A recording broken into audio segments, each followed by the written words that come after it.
Welcome back to the channel and welcome back to another edition of Before I Go Wrong. And in this edition of Before I Go Wrong, I'll be previewing UFC 287 Pereira versus Adesanya 2, or you could say in overall 4, but the second time they'll be fighting in MMA, and they'll be fighting for the undisputed middleweight title. So yeah, all the stakes, all the marbles on the table. This is the final one. This is the final one right here. But let's get through the fights. And isn't my final predictions. This is just the rough draft. Maybe they'll be the final, as I always say. Maybe they won't. But just know this is not the official picks. This is just, my rough draft. This is where I am right now. So if you got anything like, well, I think that's a wrong pick. I think that's a bad pick. I think it's a good pick. I think that's a great pick. Leave in the comment section below. Let's start dialogue. I'll communicate with you underneath this post and stuff. So yeah, that's the point of this video. Like, for me to kind of put my thoughts out there early, and then regroup. But that initial thought process, that's the whole point of this video. The initial thought process, then probably try to clean it up if it needs cleaning up, which it typically will need some cleaning up. But yeah, let's just run through it. So the first fight we have in the lightweight division, Trey Ogden versus Ignacio Bahamondes, and I'm gonna go with Ignacio Bahamondes as of right now. I feel like Trey Ogden is the more well-rounded fighter. I feel like Bahamondes is primarily a striker and and I feel like Ogden is the more well-rounded fighter. But I don't feel like Ogden's offensive takedown ability is all that great. I feel like Ignacio Bahamondes has a clear striking advantage over him. And unlike Zellhuber, I don't feel like he's gonna be as timid on the feet. And then another thing, I think Ignacio Bahamondes in general is more active on the feet than Zellhuber, and I think he's better than Zellhuber on the feet right now. And also he has gotten that rubbing in the UFC. He has had fights in the UFC. He hasn't been a case like this is his debut. Like Zellhuber, that was his debut. Bahamondes, he has, I think he debuted. I think I don't know if he got a win or a loss, but I know for sure he lost to forget his name right now. But that dude was a pretty solid dude, pretty solid veteran. But he lost to him in his debut, and I think since then he rebounded pretty well and like showed some real good skills, especially that highlight reel knockout he had over Roosevelt Roberts and stuff. So I think he's locked in right now. I don't think it's a case where he can come here timid. He'll come out here looking to put on a performance. I think he'll put on a performance, but I think Ogden will definitely be game. But I got Bahamondes in this one right now. So yeah. On to the next one we got in the heavyweight division. Chris Barnett versus Chase Sherman in the heavyweight division. And I'm going with Barnett right now. This is definitely a toss-up one. This one could easily shift. I feel like Sherman, probably should win. He's the bigger fighter. I feel he's the more structured fighter, I guess. I feel like Barnett's kind of like a wild card. He does a lot of spinning stuff. He's short on the shorter side. He's surprisingly fast, but still not all that talented and fast to make up for the fact that he isn't super technical, and he is, like I said, giving up a lot of height and size to a lot of these guys. Like, he like what, 5'8" or something. Like, he's not the tallest guy.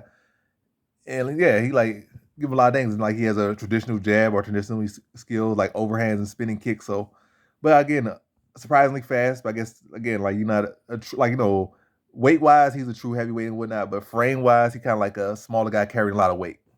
So I don't know. I'm trying to go with that, but I'm going Barnett here. I just feel like Chase Sherman just has always struggled to stack wins together, and I feel like he lacks defense. So I feel like Barnett could probably potentially catch him with something like one of those spinning kicks, or maybe catch him with overhand and catch him with wild or something in there. Not wild, but catch him with something spectacular, I guess, in there when Sherman maybe get a little bit lax out there. And also, I don't feel like Sherman's gonna fight. And also, again, like, lack of defense, don't really fight smart. So I can't really see Chase Sherman trying to do that style. I forget the guy who beat Barnett last, where he kind of just really held him against the cage a lot. Pot shot it and clinched and held. Now he can't throw the overhands. He don't got the space to, throw those extended combos, I guess, or those when you playing a video game, you got enter all this combination to throw that spinning back kick or something, or throw that Pacific move. He don't got the space to enter those controls. Like, you just keep him against the cage, throw some punches, pin him against the cage, throw some punches. He literally got nothing. They may make some takedowns in there as well, knee in the body, etc. But again, Sherman's not typically a smart fighting fighter, so the opportunities are there. And as a dog, I'm liking Barnett as a dog in this one. So yeah, going Barnett here. Next one we got Sam Hughes versus Jacqueline Amarin in the women's strawweight division. I'm going Jacqueline Amarin as of right now, and I'm not super high confident like everybody else is on her. Like, who has she fought? She has beaten no one, literally no one. Sam Hughes at least has rebounded from being like a fighter who seemingly was just gonna be in and out of the UFC, like gonna come in and just get walked over by everybody and left. And she went on to manage to get a 2-fight winning streak or something, and then she I think lost again. But nonetheless, she showed that she is more than just a here and gone fighter. Is she an elite fighter or she a fighter that's gonna really make a stamp into the weight class? Probably not, but she at least showed that I can hang in this weight class and I can exist in this weight class and I can survive in this weight class. So she at least has shown that, and like I see what people see in Jacqueline Amarin, but again, it's a fighter I haven't seen do that against a really notable competition yet. She should win, probably should win by finish, maybe hurt her, then submit her. I think she's a better grappler, I think she's a better striker. But again, where's her wrestling? I think her BJJ's better, but where's her wrestling like really at? Striking, she definitely got more power. But how's she gonna fare if the opponent doesn't fall down in front of her and like continue to work her in like that she's gonna get tired, she's gonna fade? We don't know. But I'm gonna go Jacqueline Amarin here. Probably ain't gonna change that pick, but it's definitely never gonna become no super high pick. Like, oh my god, I'm gonna bet half my bank account on it or half my yearly earnings on it. I'm not doing it. I'm not. But Jacqueline Amarin, I'm liking her here, but not no super high confidence. Probably like a average or low confidence with that one. Next one we got Gerald Machart versus Joe Pyfer in the middleweight division. I'm going Joe Pyfer. Probably like a low confident pick. Joe Parker, I see a lot of talent in him. Seems like he's got his work there. He got a good physique, young fighter. He got the right mentality behind him, and he like said working on all the skill sets. He's not just, oh, I'm going to look to load up and knock people out with one big shot. Like, and he also setting shots up well, and he also mixing takedowns, mixing the grappling. He's working on tuning out all his skills, not just being a one-dimensional lay-and-pray wrestler or something, or a one-dimensional one-punch striker. Now he's mixing up, so I like that from him. But one thing about Gerald Machar, has been a spoiler, and he's coming off a big spoil in his last one. But one thing about Gerald Machart, one thing also about Gerald Machart is like I haven't seen him ever play spoiler back to back. He'll have a moment where he get a spoiler, then right after that he'll have a disappointed fight. Like you have a spoiler, then a disappointed fight. He can stack fights that not so much spoilers, but big spoilers. Like his last fight, he should have got destroyed like on paper, but he did it. Came out, got the finish, so looked good in that one. I don't think he'll look good back to back. This one, I think Joe Pyfer should be able to, dictate where the fight goes. I think he's the better wrestler, better grappler. Probably go to Machart, but I feel like Pyfer can control where the fight goes. I think he's the more dangerous fighter. I think he's a younger, fresher fighter. So I think Joe Pyfer should win this one. Like average or low confidence again, because again, Machart's a very underrated fighter, and he has played the spoiler a good number of times. So you can't go you can't go betting the house on Pyfer in this one just yet, because Machart is definitely a live dog in this one. So and that pick may shift for me. It may shift, but again, it's just factors I see that like not enough for me to lean Machart in this one. Good dog, but not a dog I'm gonna be expecting to bark, I guess. Or gonna lean to bark. And now on to the next one, we have Kelvin Gastelum versus Chris Curtis in the middleweight division. Momentum pick right here. I feel like very solid fight. I think this fight will allow both guys to fight, fight they want to fight. Maybe Gas gonna try to be the one to mix up a little bit more. Maybe. I don't think Chris Curtis will go out there and try to mix up too much as far as wrestling or anything. I feel like he's gonna strike. He comes from the Let's Bang Bro cloth of Shane Strickland. Sean Strickland. They both like main training partners. So they kind of embrace a similar mentality. I feel like matter of fact, they both really defensively sound. It's not like, oh, Sean Strickland acts like this and that. He's still more so a decision fighter and like, pretty defensive for the most part. Yeah, and Chris Curtis, he's pretty defensive for the most part, but they do like to strike, they do like to bang. So yeah, but Chris Curtis, so far in his career in the UFC, has done well in striking fights. I think, well, at least when those like scrappy strike fights, not like when Jack Hermanson was sticking and moving, like in long, lanky and sticking and moving on him, that would cause him issues, like because he couldn't really touch him and reach him as much. It wasn't like a guy that was coming to him, like a guy that's trying to go for takedowns, and then like closing the gap for him a lot of times are just being aggressive, and then he can find those counters and stuff. And I don't think Gastelum go out there and stick and move. Gastelum like about his height or maybe shorter, so I feel like Gastelum played this fight, and also Gastelum, like I said, has not been looking the best for a good number of years now. So a momentum, he's probably the younger fighter, but he has not been looking good. He's been taking a lot of damage. Has been winning, been inactive. So I'm gonna go Chris Curtis here to win.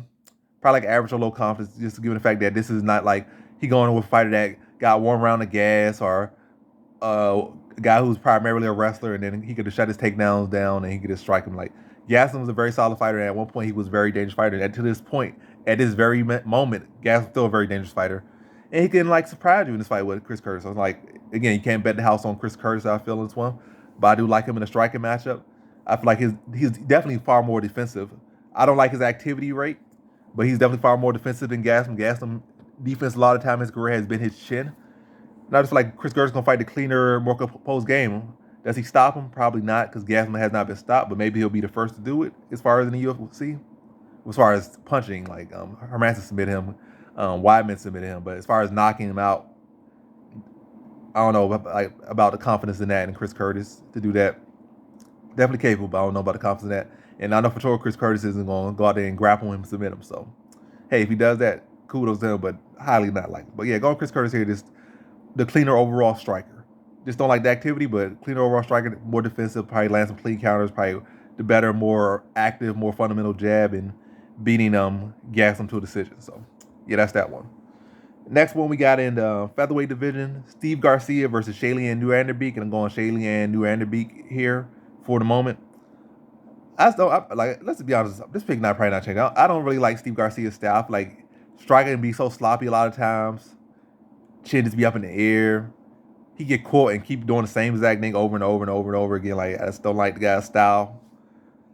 Shayleigh Nuanderbeek isn't really the most phenomenal striker, but I feel like he's striking at least cleaner, and he at least got a brick head a lot of times. So I feel like he's really pretty durable. So I feel like he should be landing cleaner shots more consistently. He should be able to take the shots better. And like I said, Garcia leaves himself open. I feel like Nuanderbeek should be landing big shots on him. I feel like he should be the more powerful wrestler.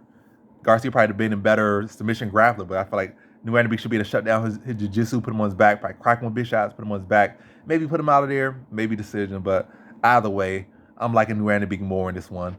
And like whether it be the stoppage or a decision, I'm probably gonna be a stoppage. But like right now, this is not my final prediction, so I ain't gonna settle on it just yet. I'm just leaning Nuanderbeek, but I definitely think both options are on the table. But which one I'm gonna side with, still need a little bit more time on that.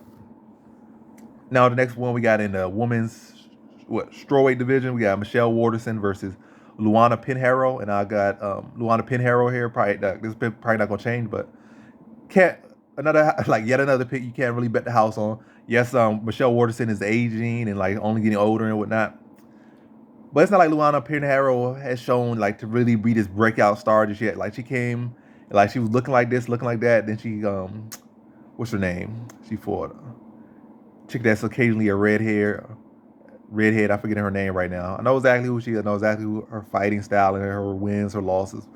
But I always seem to forget her name, and I'm not going to stop and pause and look it up. But again, it is what it is.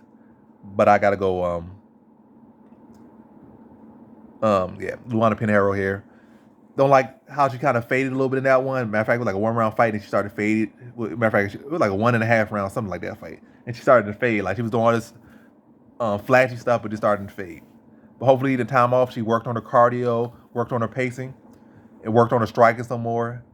But matter of fact, this will be a low confident pick because Michelle Waterson is a very game and savvy fighter, savvy veteran as well. But I think Luana Pinheiro is going to do this probably straight. But I feel like Michelle Waterson will have her moments as one. But I think Pinheiro should be able to prevail, and like this should be a fight where she's gonna get some feathers. She's gonna get some experience. It's not gonna be the easiest fight. Gonna be some rough moments in it, but she's gonna make some adjustments that's gonna help her. And with those adjustments she'll make in this mid fight will help her just bring that along to other fights so she can elevate her skill set and overall as a fighter elevate. But I think Michelle Waterson can give her a good rub here, give her a good test here. But I think it's a test that Luana Pinheiro will pass. Flying colors maybe not, but pass nonetheless, and only get better from this performance and really have the first real solid win on her record. Yeah, so next one we have also in the women's strawweight division, Cynthia Calvillo versus Lupita Godinez. Yet another fight you can't bet the house on because Calvillo hasn't been looking the best lately at all. Like she's not even motivated to fight. But she's still probably credential wise probably the better grappler than Lupita Godinez. She has been higher, has accomplished more in the sport than Lupita Godinez. And Lupita Godinez is more so of a wrestler grappler. Her striking looks okay at points, but she's more so a wrestler grappler than striker. So two fighters that primarily are grapplers. It's not that big of a threat that if Calvillo can't get the takedown, she's like a sitting duck on the feet. If anything on the feet, she can have a scrappy fight with her and without having to have this big threat. But I do think it ultimately comes down to the fact that Lupita Godinez has more steam on her. She has more momentum, and she seemingly wants to be there more than Calvillo. So I feel like she can outwork her. I feel like Calvillo can have her moments in this one, And maybe all of a sudden, maybe coming to this camp, she had rejuvenated. That's the issue. She had like a reawakening. Fell in love with the sport again. This could be an issue. That's why I don't bet the house on this one. But if she is, and the main thing is like lack of motivation and lack of drive, that's what's really gonna be push Godinez over because she's gonna be able to outwork Calvillo down the stretch, maybe submit her, maybe TKO her, but probably most likely a decision just outwork her down the stretch as Calvillo starts to fade. And like I said, not having that extra oomph, not that extra will to want to dig deep, the extra desire to want to dig deep and win the fight. So in this one, I got Lupita Godinez, if I haven't already said it. But yeah, next one we got in the welterweight division, we got Kevin Holland versus I said Lupita Godinez. Kevin Holland versus Santiago Ponzinibbio, and high season right here. I'm going Kevin Holland, probably like average confidence. I ain't gonna go high confidence, especially after that last performance from him. But Ponzinibbio has not been looking the greatest to me. I feel like he's been eking past wins or pulling stuff out the hat, rabbit out the hats and stuff, but in reality, he has not been looking the best. He ain't been looking the best. Been looking very chinny. Every time his chin get touched a little bit, start wobbling. Both his knees turn to slushies. Like the man just be looking by every little thing he gets touched by. Wrestling has never been the greatest. BJJ has never really been the greatest. So primarily striking. He only getting older. He's the smaller man, the less lanky man. So Holland will have the height, the size, the reach, leg reach, arm reach. I think he'll have the speed. I think he'll have the boxing. And again, so what is Ponzinibbio gonna do? Try to go out there, those some flurries. But I think his best chance is if like if Holland comes in there again fighting laxatives. But I think the fact that Holland had the performance he did in his last fight, I feel like he gonna come in here serious. He ain't gonna play no games. I think he gonna come in here, put Ponzinibbio out. Looks like probably still talk trash, but be in Ponzinibbio's face, tagging him, counter him, just be put on a clinic on him, just like outclass him. Probably a little rough, little first little couple minutes to fill out process, but when he starts to settle down, get Ponzinibbio's time in, where he's trying to throw, I feel like he's gonna put a clinic on Ponzinibbio to be hurting him, tagging him, have Ponzinibbio rocked and wobbled. They probably tap him out second round, probably like fill him out, stalk him, like fill him out first round, first couple minutes, then start feel a little bit of power, obviously not just taking it clean on the chin, but rolling with the shots well, standing on him, tagging him and stuff. Then when we start hurting him a little bit, really start to stalk him, maintain that distance, keep peppering him up, tagging him up.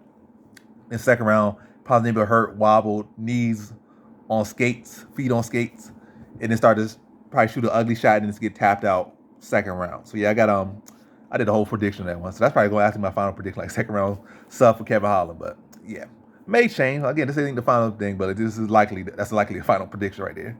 But yeah, going Kevin Holland there. Yeah, also Ponzinibbio barely beat Alex Morano. He was down like 2 rounds to none and needed to finish over Alex Morano. Morano's a solid fighter, but he ain't at a certain level. He kind of yeah. Besides the point. No insult to him, but that says what it is. Now to the next one we got in the bantamweight division. We got Raul Rosas Jr. versus Christian Rodriguez Jr. Or is it Jr.? We're going to call it Christian Rodriguez. I don't know why I'm saying Jr. He might not be a junior, but Raul Rosas Jr. versus Christian Rodriguez, bantamweight division. High seas from right here, going Raul Rosas Jr. Two very young guys here, but the 25-year-old is actually 7 years older than the other guy. That's crazy to say. Like 18-year-old and a 25-year-old. Like 25-year-old is typically that's a very, very young fighter to be in the UFC. And now you got guys 18 that makes him look like an old guy. The guy like you almost nearly, that's 7 years. Like you almost nearly 10 years older than this guy. That's crazy. And you're 25. That's typically that guy's so young. He's got so many years ahead of him. And you got a guy that's like 7 years younger than him. But going Raul Rosas Jr. here. Probably like average confidence, maybe high confidence. That might shift.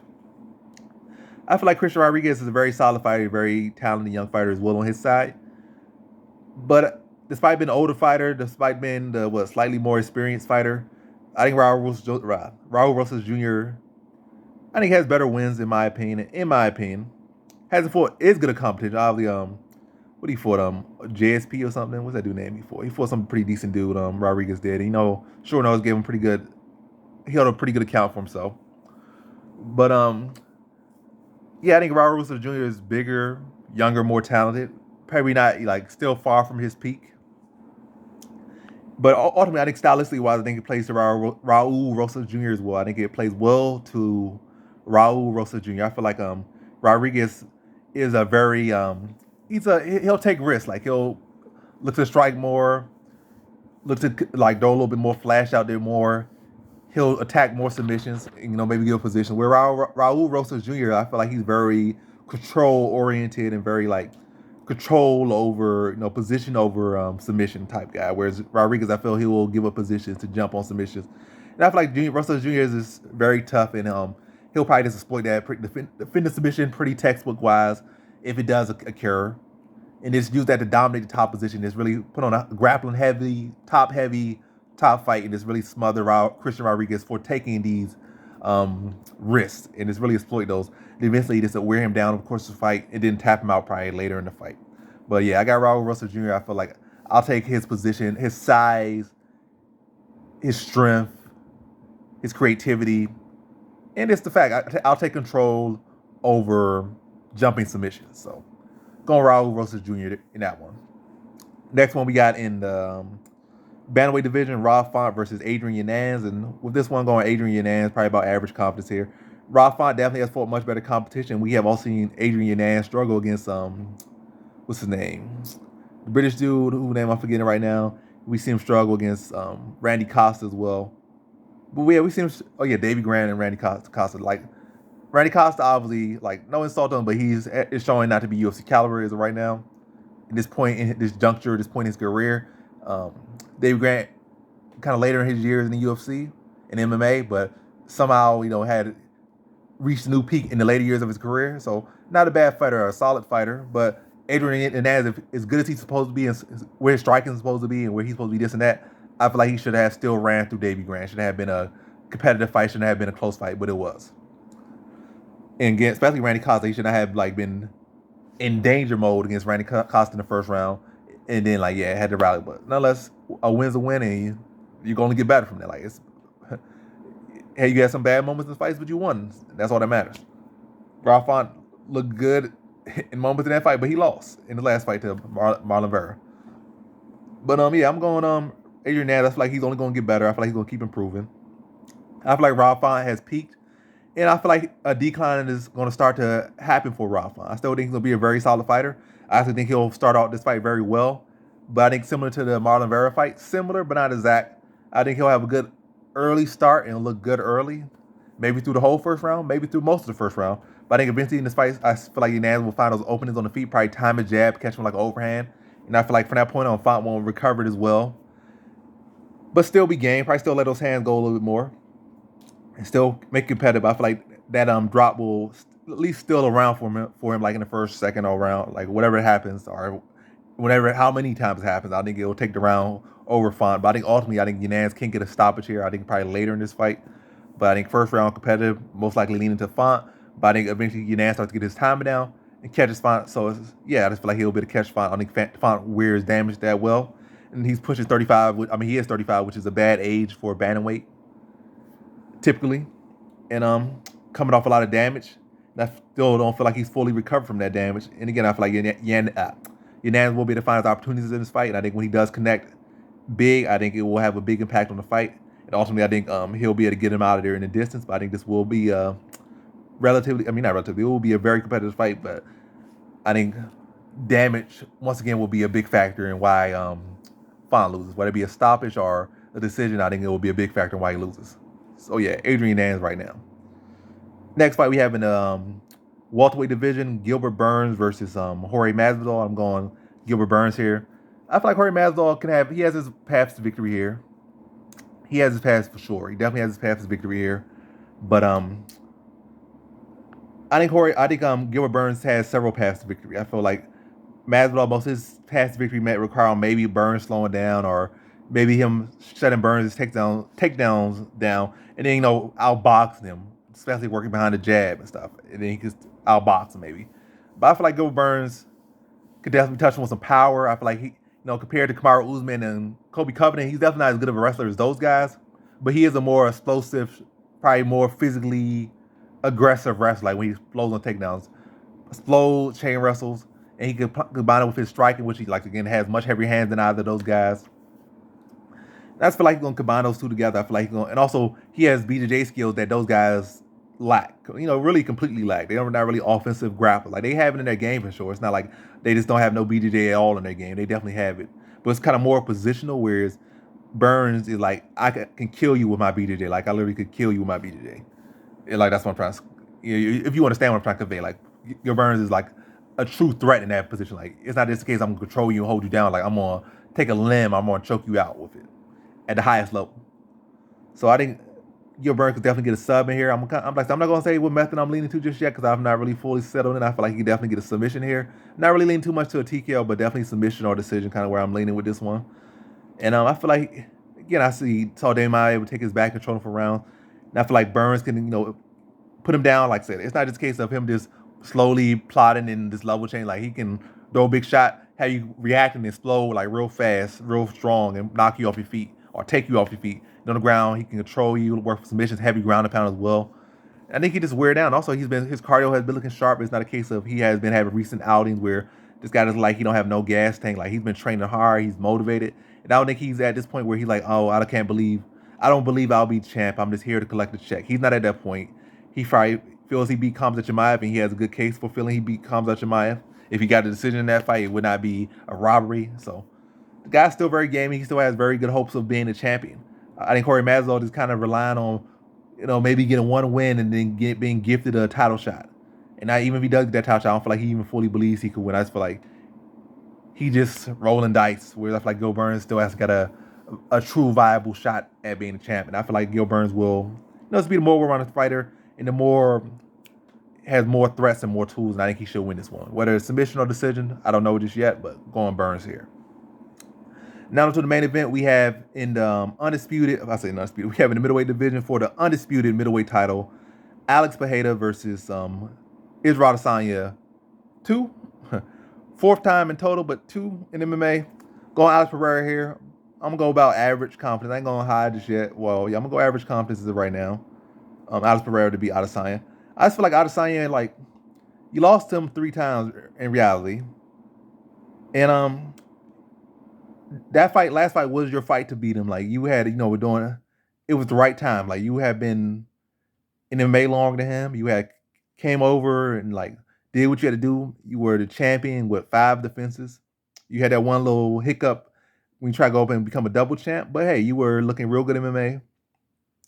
And this guy, had been winning world titles in kickboxing like a double champion. He lost his belts, or he will lost one or something like that. Then he just kind of just left the sport, and he chased you down to MMA, like, and everything was going, seemingly right in the game. Like it was still a competitive fight up until that 5th round, but you were clearly like leading. Like you just really needed that, that the clock just to wind down. You would have won. But yeah, you tried to do everything. You mixed in the grappling. You did your strategies. You did everything you could, and still you lost. Like you still got caught and by the hook. Ultimately, like you were trying to avoid that whole fight and still got caught. Like you did everything you could and still got caught. And that was your time to beat him. And I feel like when it was your time to beat him, you did it. And now, like, it's kind of even harder to imagine that he'll beat him. Like, how will you beat him? There's ways to beat him, but clearly you tried 3 times, you lost 3 times. You could say arguably you won the first fight, and I would say you won that fight, but judges say you didn't win a fight. History and the record say you didn't win that fight. Then you got 2 fights where you got knocked out. You could say the fight should have been stopped, but you got stopped. In one fight, you clearly got knocked completely out cold, so ain't no debate in that one. So, like, can't really see him making those big adjustments. And I feel like even looking at how Pereira is training, how Adesanya is training, based on what they showing us, I'm liking more what I've seen from Pereira. I feel like he's training in an area where I feel like Adesanya has, historically actually had most of the success, which was with his hands, to be honest. You might think, oh, his jumping, skipping, and kicking legs is like what gave Pereira so much issue, but it was actually his hands, and like I feel like in all those fights. And I feel like over the time his hands have gotten duller. And I feel like because he's been MMA fighting these like lower tier strikers, a lot of these fights, he's been able to have so much success with these kicks, low kicks, calf kicks, and stuff. But now he's fighting. He fought a world class kickboxer, and those things weren't there as much. Like they weren't there as much, and Pereira was more than prepared for them and trained well enough to prepare for them. And over time, his hands got in duller. Like they're not as sharp, they're not as powerful. His defense, his boxing defense, isn't as sharp. Like when I look at his first fight, you look at this. Literally, just go back and watch his first fight with Pereira, or even his second fight. Really, but yeah, watch both those fights, his kickboxing fights, and look at his hands in that fight versus look at his hands in MMA. He like a deer now when he trying to throw punches. His punches don't look as sharp. Don't look as smooth. You don't have that shoulder roll. Like you don't have some of the tools he has. Like, But even still, with the decline, he still was able to touch Pereira with his hand. Like he hurt, like I feel like in the first fight he hurt him with his hands, and the second fight he hurt him with his hands. Like the setups that hurt him initially were the hands, and then in this fight, it was the hands. It's not the kicks, it's the hands. And Adesanya, I don't feel like he's working enough with the hands. He's not working boxing, and they have continued to decline because again he has had so much success with his kicks and doing like switching stance and just spamming leg kicks that his hands have declined. Maybe because he feels like it's safer, it gives him more range and stuff. Maybe it gives him some more surveillance, more wider range to deal with wrestlers and stuff. But he didn't really fully adjust it back to dealing with a world class kickboxer at the highest level. So I don't know if he's gonna make the adjustment again. I feel like Pereira's like he trained with boxers, like former Olympic standout boxers and stuff, to fine tune his boxing. And I feel like again he's smarter than people. He's a smart fighter, and he's working on an area where actually Adesanya has actually had most of his success at in these fights. Whereas what does Adesanya know? He's swimming and stuff, good for your cardio. But what you gonna do? You're not gonna cardio kickbox Pereira to a decision. I feel like you got a maybe cardio MMA fight him. Like you mixing the striking, maybe like mix the straight with a takedown, like start to bait out, like start working peppering with the jab a little bit and start firing the two. And then once you start get that going, maybe level change instead of just trying to reach and clinch, maybe try to go for a double leg and then like a failed double leg, similar to what John Jones has done in some of his fights. Shoot attempt just to get into a clinch opportunity, and which will kind of freeze up Pereira some bit. So like instead of just kind of just straight up standing and reaching, maybe do some combinations in level change. Even if you don't get the takedown, or maybe intentionally do it so you can get a clinch and spin yourself off the cage. Dig a little bit harder because Pereira took advantage of the fact that he kept reaching and kind of sticking his chin up or kind of reaching and turning away, and then he was able to bait it out and catch him with a hook. He saw a pattern, like for 5 rounds, he saw that. And eventually he was able to find his time and got him. So you gotta mix it up. But yeah, if he just expecting him to come in here with cardio kickbox, I don't think it's the way. I feel like he gotta really embrace the fire. And I have seen a very little bit of that in the little snippets that Adesanya has seen. I see him like kind of sitting down on his punches more on the heavy bag and stuff. I don't know if that's kind of like just giving that little hint of like I am working on the area, but I feel like he got to sit in the fire a little bit more. Got to let his hands go and work on his boxing defense. It's not all about just running and like dancing out there. You got to sit down and trust your defense and really trade with Pereira a little bit. I'm not saying just trade with recklessly, but tune your defense, trust in it, and sit in the fire a little bit. Let those hands go. Get that reestablish that center of the ring and work behind the hand. But again, Pereira's working on his boxing, so it seems like he likes it. He's aware of what the boxing. He's aware of the hands. Even Adesanya does go there, but it seems like Pereira's obviously, from what we've seen, is working on that. But Adesanya, we don't know. But I feel like Pereira's clearly showing the case of he's working on things. You see, in all these areas, he's working on things where Adesanya could possibly look to rewrite the narrative. You see him working with the Chuck Liddell and on the takedown offense in different things like that. You see him working with the boxers. Again, Adesanya has most of his success with the hands. If he does seem to like, I'm gonna go back to the hands, Pereira's working on that. It's not like Adesanya doesn't have his own openings that were very much open in last fight in the boxing. He was very square, so he's very open for the jab, very open for the straight a lot in that fight, and such and such. But yeah, it's just hard to see you down 0-3 and all of a sudden you're gonna win now. His last fight was his moment and he lost it. But again, I ain't no future teller. Sometimes I appear that way, but I gotta lean Pereira. He's 3-0 and will likely end this one 4-0, and I gotta lean to that, especially as a dog. Like, man beat him 3 times. Why is he a dog?